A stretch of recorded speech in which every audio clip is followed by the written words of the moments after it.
Hello, hello. It is time for another chapter of One Piece. We're at 1147, closing in at the big halfway mark through the century of chapters, or whatever the hell you want to call it. We start off here with a progression of Yamato's cover story.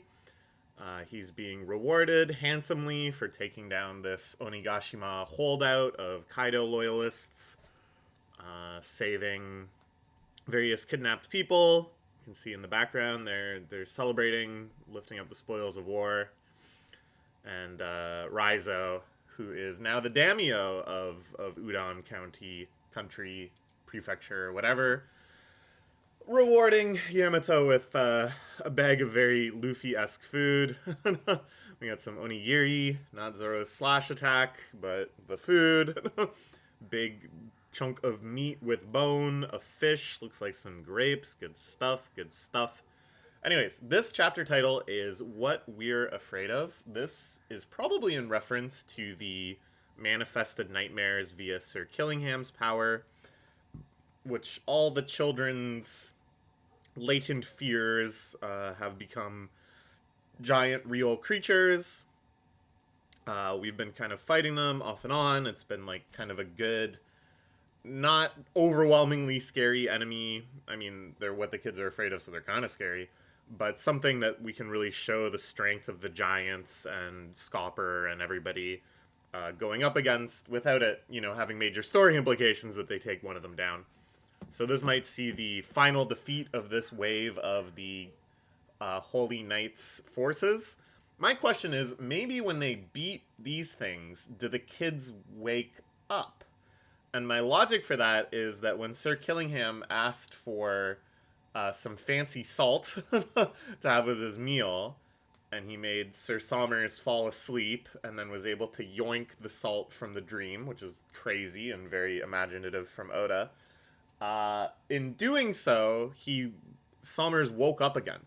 Now, obviously, if he probably could dispel the make you go to sleep thing too, but I wonder if there is some sort of element of when the dream is completed, then they emerge from this magical devil fruit slumber.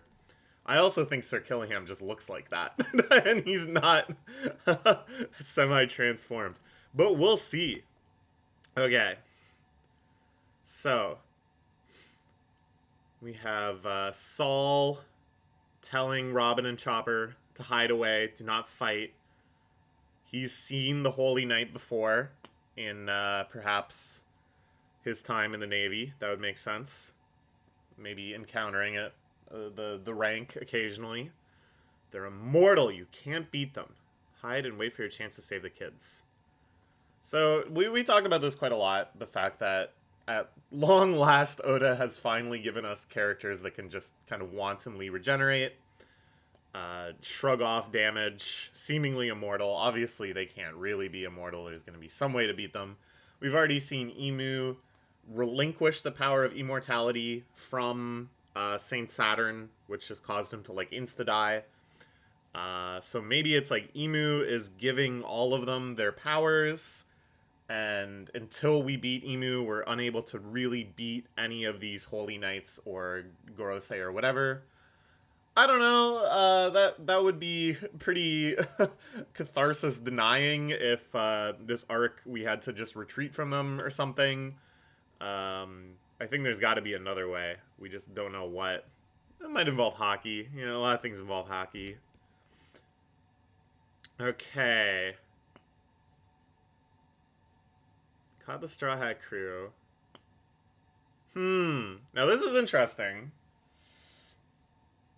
They suggest kidnapping these Straw Hats, but they don't want to make Luffy furious, which is reasonable. But it shows, okay, they're finally not underestimating Luffy, which is great. He's certainly earned it. He's a warlord of the sea. He's one of the most wanted men in history. But they still kind of misunderstand his deal. They think he's only going to be upset and chase after them if they steal his crew, which is true. He certainly would. But they don't get that just kidnapping the kids has already made them must destroy threats. They don't get his compassion and his wanting to help the downtrodden that he meets. Okay. Let this happen. I'm trying to come up with a plan. They still are mystified by the powers against them. Looks like they're bound up by Gunko's powers. Something about that woman. Maybe it's my imagination. Okay. Now, will she recognize that this is the Soul King Brook, whom she was listening to earlier? Maybe. I feel like that's gotta come into play. That wasn't just an Easter egg. I think that was a little foreshadowing of a future plot point. No, never mind. Oh god! It's so much worse. It's so much worse. I thought she would have some sympathy. No, maybe this is a fake out. Okay, so she says, I want you to write songs for me for the rest of your life. You're gonna be my slave. Sounds horrid, but I don't know, maybe this is step one of her plan to actually betray the Holy Knights.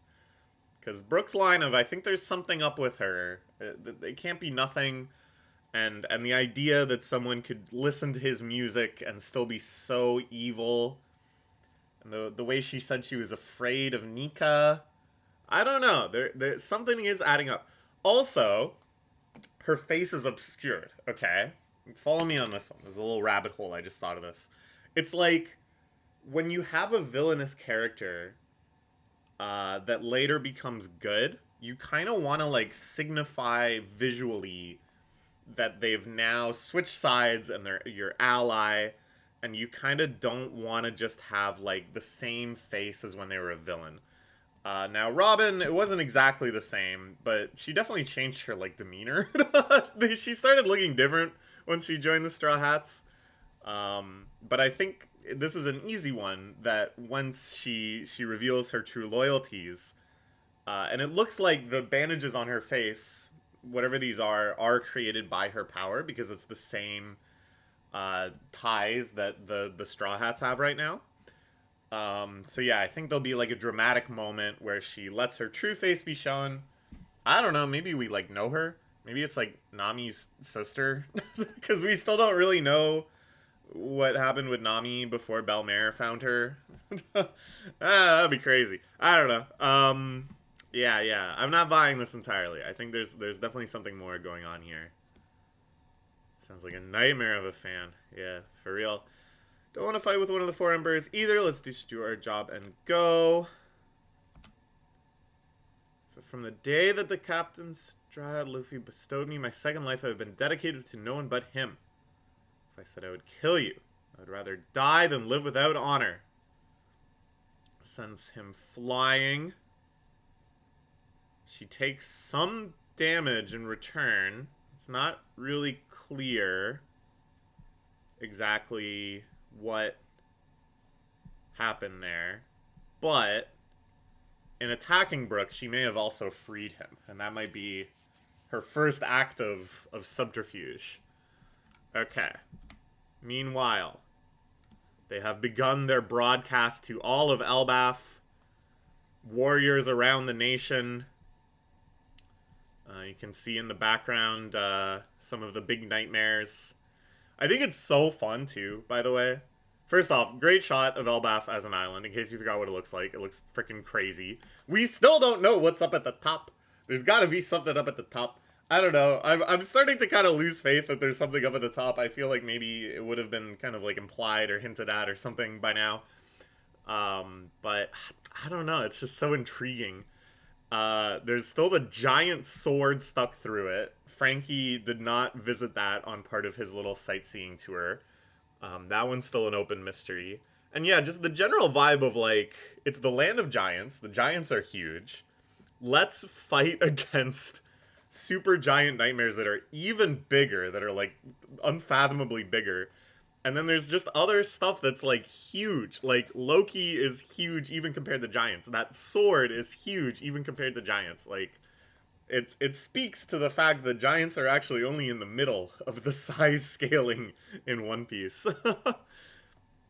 Okay. Message comes through. I'm sure you're all busy scrambling to deal with the strange events unfolding in front of you. That was our doing. Ooh, I wondered at first, is this, like, are they gonna, like, propagandize them? Are they going to be like, that was the Revolutionary Army, so you gotta fight on our side?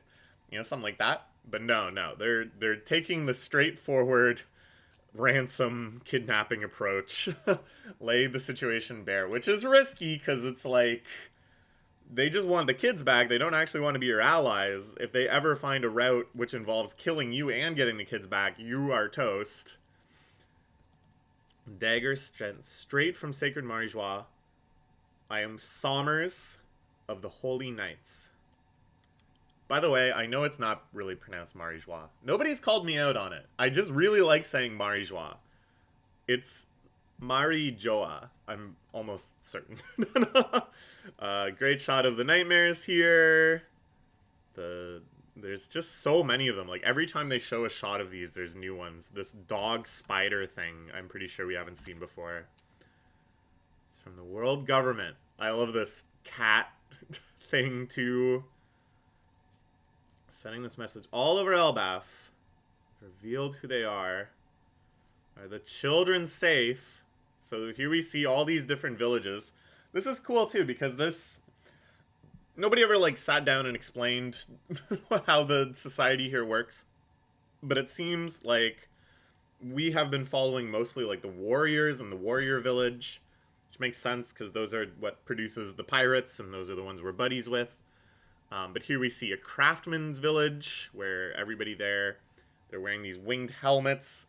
All this stuff, you know, that Oda has just been cooking, that for a decade plus, for 2 decades almost, he's been, every time he thinks about Elbaf, going, ooh, maybe there'd be a village like this, maybe they'd dress like this, maybe we'd see this sort of stuff in the background, filling out all these notebooks, and now just in bits and pieces, just saturating this arc with so much richness, so much thought, so much imagination. I love these guys. I love their big hammers. I love in the hunting village, they all got bows and arrows and animal skins. Like, you know, it's nothing mind-blowing. It's nothing like, whoa, how do you think of that? But it's just the fact that he is thinking of that. It's just the fact that every single line stroke in this manga has so much love in it that makes it the GOAT. As you've realized, all over Elbaf, we have taken 10 of your children as hostages. On top of that, we have reduced an orange-bearded man to a bloody mess for the time of pursuing them from the school in an attempt to free the children. Now, they didn't say, oh, we killed Saul. We've reduced him to a bloody mess. Also, he seems to be riding atop a living being made out of his thorns. I kept going, oh, he has such a simple power. It's such like a classic devil fruit. That's kind of interesting. But maybe it's a little more elaborate than I thought. Who knows? Other words, while you blithely assumed that someone else was going to do the rescuing for you, the children have continued to march towards the goal. The game's only getting started. It's just a shame we can't use video. You name all the children who marched out of here. Then let's let their parents know that it's time for the twerps to wake from their dream. Now, what's interesting is... And this is actually not interesting. This is just me being autistic. So, we've seen a ton of adult giants, right? We know there's, like, multiple villages full of adult giants. But there's only, like, one school, it seems. And we've seen kind of the whole class, and... It also seems like they've kidnapped as many kids as they could, and that's only 10. We also know Colin is running around because he's skipping school or whatever. And it's like, whoa, why is there so many adults but not so few kids? Well, consider the lifespan of giants, right? If they live for like 300 years, they have an adolescence of like 50 years or whatever. If they were like making kids... on the regular throughout their entire sexual maturity, they would so quickly, like, explode exponentially in population. You know what I'm saying? Do I know what I'm saying? Does this make sense mathematically? I don't know. Why did I bring this up? Population modeling is actually kind of complicated. There's a lot of different factors. There's like age of sexual maturity, the frequency with which you have children, the length of pregnancy, uh, cultural things around when traditionally you stop having children, when you start.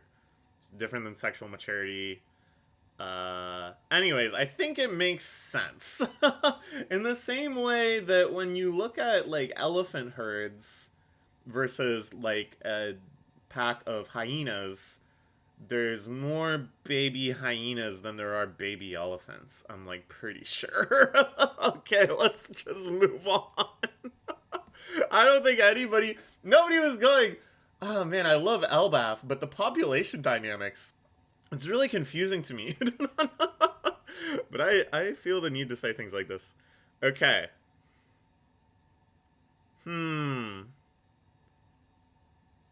for the Torps to wake from their dreams. So, Killingham wakes up all the kids.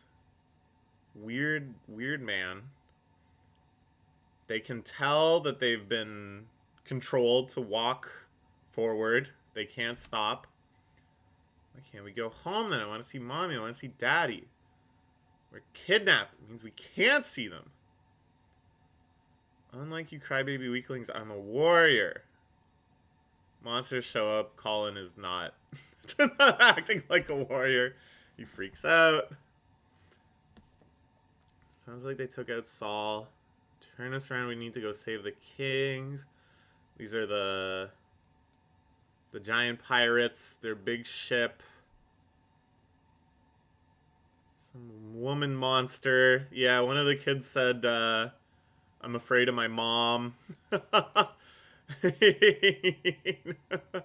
Yeah, that's our worst fear too.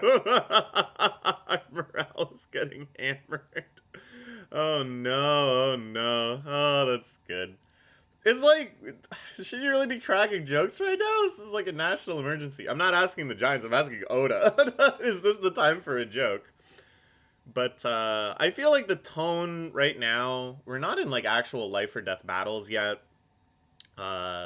We haven't had like prolonged focus on like suffering or whatever. Saul got fucked up, but it wasn't excruciating. The Straw Hats lost, but it was like a half chapter beating. My feeling is, even though the kids getting kidnapped and their fears becoming real, that's fucked up. The tone is still kind of like adventure and chaos and excitement. We haven't yet got to the real gritty part of the arc. Sorry for always going out drinking. I'm sorry for taking out the trash. I'm sorry for eating the honey cake that was for the guests. Oh, they'd start ripping off the island clouds that help the ship stay afloat in the air and propel it forward. The giant pirate ship has crashed. Sleep Tids were real beasts. Uh-oh. Now, Ja Rule is approached by Somers. This is where the negotiation phase begins. Ja Rule, the rapper. Where's Ja Rule? Get Ja. Literally serving the same purpose, mediating this conflict. Giant pirate's ship has crashed. Goal here is quite simple. To make you giants our slaves in battle. See, this really speaks to the arrogance of the celestial dragons in a way that I think is like very befitting. Really makes them huge assholes. Can't wait to see their butts get beaten. But the fact that they approach this not as there's no flattery, there's no we want to enlist your aid, we want to be allies, we recognize your great strength, we need you. Nothing like that. We want to make you our slaves in battle. It is just unfathomable that they could not only feel any differently than that, but they could even convey anything else than that, because their superiority, their vile sense of entitlement runs so deep within them. Next step is find out how effective these kids will be as hostages. I bet you're wondering whose kids our 10 hostages are, huh? Okay, I like this diagram. It is but one front of this great battle, of course. We know there's stuff happening with Loki and Luffy and Hadjudin down at the lower level, and other chaos happening throughout the rest of Elbaf. But this is our main gang right now. Again, it's like there's so many like fun things happening. Like all these little drawings, these little diagrams of the characters. There's so much like joy and frivolousness in it. Again, I'm kind of speaking from Oda's perspective, right? Just kind of the tone that the series is meant to have right now. Now they drew Killingham with a big starburst, which to me suggests as like, I think if they take out, oh, they drew all the Holy Knights with big starbursts. But basically, it's like all three of them are necessary for this plan to go through. If they take out Killingham, the nightmares, the sleep tids go away. If they take out Gunko, the kids stop walking. If they take out Sommers, they can get in the way of the kids without the thorn armor messing them up. So these are actually like the critical factors here. The kids are like a distraction, if anything. The sleep tids are definitely a distraction. They need to focus their energy. But all of their most powerfulest warriors are like chilling out down on the bottom floor, kind of unaware of most of the stuff. These are the names of the children who are kidnapped. This is brutal. This is like... let's not get into it. It's very strange. This feels very tonally different. A very, very strange choice showing all of these things. My granddaughter's granddaughter. Scaldi, Olav. So there's definitely more kids than this, because otherwise the parents would just assume their kids are there. But, grandson, Karen, Meg, Ranja, Pleasant. Really fun, cute kids' designs. Really expressive, really silly. Freaking out. Bent. Johanna. Bjorn. Johanna doesn't have parents. And Johanna has... Not wearing a helmet, she has horns. Now that's interesting. Now that's very interesting. There's a lot... I don't think this was just done to make this scene more excruciating. I think this was partially done to also show off Oda's design for all the kids. Give them little spotlights. And see their personalities. But I think there is yet another purpose, too. That there may be some significance to these kids. There may be things we learn about them that may be relevant. Johanna especially seems like an interesting figure. Hoping to save his friends, a little warrior named Colin showed up to join the group, so that makes 10.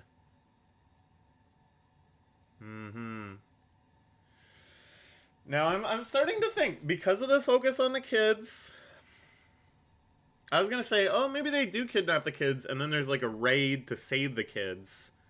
But I don't know. I feel like the action is going to stay on Elbaf mostly. Now our commands, heed them closely. Your school is completely useless in war, and your library full of pointless records of the past. You will burn them down right now and swear fealty to us. Now this is interesting. If you do not, we will eliminate the brats one at a time. You have to make the call, Chief Jarul. It's too cruel. Of course, that's where the Library of Ohara was transplanted. Surely Sommers knows this. They didn't say it explicitly, but this must have been part of the plan. Part of their directive was to eliminate all of that knowledge, to snuff out study of the Void Century of the ancient kingdom of D. This is good. This is quite excruciating. This is very tragic. School is the symbol of Elbaf's current state of peace, and the library is full of Elbaf's ancient history as well as knowledge of the world saved through the sacrifice of Ohara's scholars. It's a fortune that belongs to more than just Elbaf. Calm down, lady. Okay. All right, Scopper coming in. Signal the counter force. They've revealed themselves. They've made the whole of Elbaf their enemy. It's very cocky. It feels very in character as well.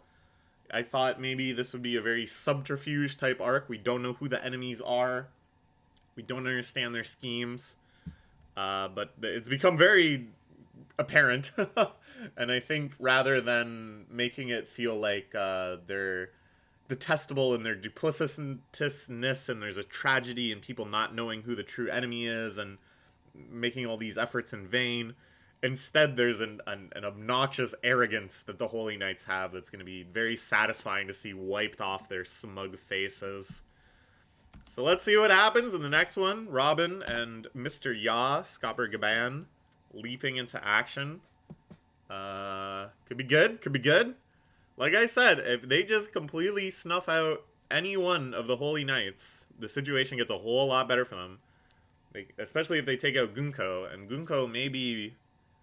I don't know. What's going on there? What's going on with her? Alright, we'll see you in the next one. Good stuff. Very fun. Bye-bye.